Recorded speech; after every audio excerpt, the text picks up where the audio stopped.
السلام عليكم ورحمة الله وبركاته، حبايبي اخواتي وكل حاجة ليا. بحبكم في الله. طبعا معايا سبراي او معايا بخاخ جميل عجيب، بيقضي على التساقط، بيملى الفراغات، بيقوي البصيلة. فمعانا البخاخ دوت يعني جميل جدا جدا، يعتبر زي سحر للناس اللي بتعاني من التساقط ومن اي مشاكل في شعرها، لان هو بينمي الشعر، بيقوي البصيلة، بيملى الفراغات. سبراي بجد بجد خطير جدا جدا جدا. وهنشوف مكونات السبراي ده ايه. ويلا بينا يلا بينا. بس قبل ما اقول يلا بينا، احنا بنجزأ الشعر، نفرقه ونبدأ نرش ما يهمش، هنرش الشعر بره. نملى كده ارضية الشعراية ونعمل تدليك خفيف بحركات دائرية كده، بحركات دائرية بالراحة. نفرق شوية ونرجع نبخ كده بحيث ان يوصل لجذور الشعر. وبعد من كده نمسك الشعر كله نبخ عليه زي ما احنا شايفين كده. البخاخ بجد بجد جميل جميل جميل للبشرة، يعني جميل كمان للبشرة، جميل للشعر. سبراي زي ما بقول لكم سحر ووهم بالنسبة للتساقط. ويلا عشان نشوف مكونات السبراي الجميل ده. وهو مكون واحد بس فقط لا غير، وبيقضي على التساقط. ويلا بينا يلا بينا. السلام عليكم ورحمة الله وبركاته، حبايب قلب اخواتي، بحبكم في الله. اللهم صل وسلم وبارك عليك يا حبيبي ويا شفيع يا رسول الله. اللهم انصر اخواتنا في فلسطين. النهارده وصفة جميلة جدا جدا. الناس اللي بتعاني التساقط، هي ايه الوصفة يا مدام هدى؟ هندخل في الوصفة على طول ومش هطول عليكم. وصفة بصوا فاخر من الاخر، بتجيب من الاخر زي ما بيقولوا. طبعا احنا هنروح للعطار ونشوف ايه اللي هنجيبه منه. في حاجة اسمها مر بطارخ. مر بطارخ اللي هي حتت كبيرة، ممكن تكون حتة كبيرة كده على بعضها، بس هو ده مر البطارخ. تمام، مش لبان الذكر ولا ده اسمه مر بطارخ. تمام، لا الصمغ ولا البان الذكر، هي بتبقى كتلة على بعضها او حتت زي كده. هي جايه لي حتت طبعا عادي، بس هو ملهوش دعوه بالصمغ ولا البان الذكر. حاجه اسمها مر بطارخ. مر بطارخ تمام، بنجيبه من العطار زي ما احنا شايفين كده. وهبدا ان انا اديله دقه، ان انا بس ايه اطحنه شويه. تمام، هنديله دقه خفيفه كده ونطحنه شويه. خليكم معايا، ما تروحوش هكه ولا هكه، علشان الفيديو مهم ليكم وليا بجد بجد، لان كل اللي بيعانوا من التساقط الفيديو ده ليهم. تمام، بنديله دقه، او لو عندك مطحنه عاوزه تطحنيه اطحنيه، مفيش ادنى مشكله. زي ما احنا شايفين كده دقته دقه خفيفه. عاوزه تطحنيه في الكبه، يا سلام يا سلام يا سلام. وده كمان على فكره بيتعمل على البخور، بيبقى ريحه الشقه جميله جدا جدا جدا. تمام، زي ما احنا شايفين طحنته شويه علشان لما احطه يبوش بسرعه، او عاوزه تحطيه يغلى على البوتاجاز انت وراحتك، الاتنين واحد. بس انا ليه هغليه وانا ممكن اعمله بالطريقه دي وهي نفس الحكايه. اهو زي ما احنا شايفين. هنيجي بقى نحطه في كوبايه، هنفرغه في كوبايه زي ما احنا شايفين كده. هنفرغه في كوبايه.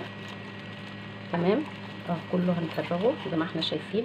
ومفيد للبشره، بيشد البشره، بيفتح البشره، يعني بصوا مفيد في الاتنين، في الشعر وفي البشره. طبيعي، يعني حاجه جميله جدا جدا جدا. زي ما احنا شايفين. طبعا اي شويه منه خساره جدا جدا لانه هو مفيد. بعد ما فرغناه في الكوبايه زي ما احنا شايفين كده، هو كله هيبوش عموما. عاوزه تطحنيه طحنيه، عاوزه تدقيه زي ما انا دقيته دقيه. هنجيب ميه مغليه، هنجيب ميه مغليه، ميه اهيت، وهنضيفها عليه، مفيش اكتر من كده. وهنقلب لغايه ما هيبوش. هو هيبوش تمام، هيبوش من نفسه كده زي ما احنا شايفين. هنيجي ونغطي عليه لغايه ما يبوش، وهرجع تاني واقول لكم. هنستنى بقى لما يبوش خالص ونشوف هنعمل ايه. هنغطي عليه ونسيبه نتركه كده شويه لغايه ما يبوش نهائي نهائي، وهقول لكم بعد كده هنستعمله في ايه. هجيب برطمان فاضي، وهجيب حته شاش او اي حاجه ان احنا هنصفي بيها، وهعملها بالاستيك عشان تمسك بس الحته اللي انا هصفي بيها، وهبدا افرغ الميه اللي احنا كنا عاملينها زي ما احنا شايفين.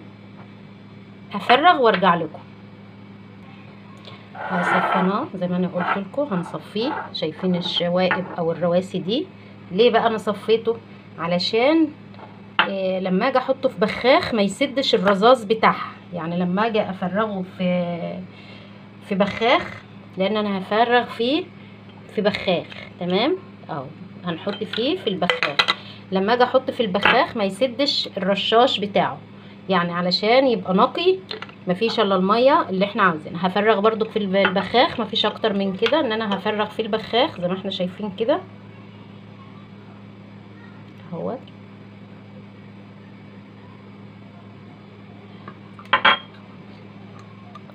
وانا سبت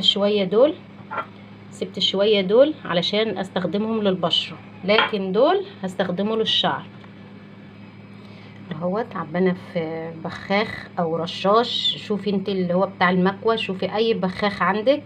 والشويه دول كنز للشعر، لان بيعمل على تقويه البصيله، وقف التساقط، تنميه الفراغات. يعني بصوا كنز بمعنى الكلمه للشعر. الشويه دول بقى انا هسيبهم بقطنه كده، وكل ليله بالليل امشي على بشرتي، لان هو عامل شد، عامل تفتيح للاماكن الداكنه اللي في البشره، توحيد لون البشره، جميل جدا جدا للتجاعيد. فطبعا 2 في 1. تمام. هنيجي بقى نفرق الشعر ونبدأ نرش عليه زي ما احنا شايفين كده. طبعا هو برضك للبشرة حلو. فانت بتفرقي الشعر وترشي على الجذور، وبعد من كده ترشي على الشعر، لان بيدي لمعة قوية للشعر. فمستنيين ايه؟ طب بالله عليكم هستاهل منكم اللايك الجميل. فيلا لو كنت وصلت معايا لغايه كده، بالله عليكي ما تنسي اللايك الجميل بتاعك وتشجيعك ليا ان دايما استمر، وان تشجيعكم ليا بالتعليقات الجميله اللي دايما مفرحاني. واستودعكم واقول لكم السلام عليكم ورحمه الله وبركاته. احلى بخاخ للتساقط اقسم بالله.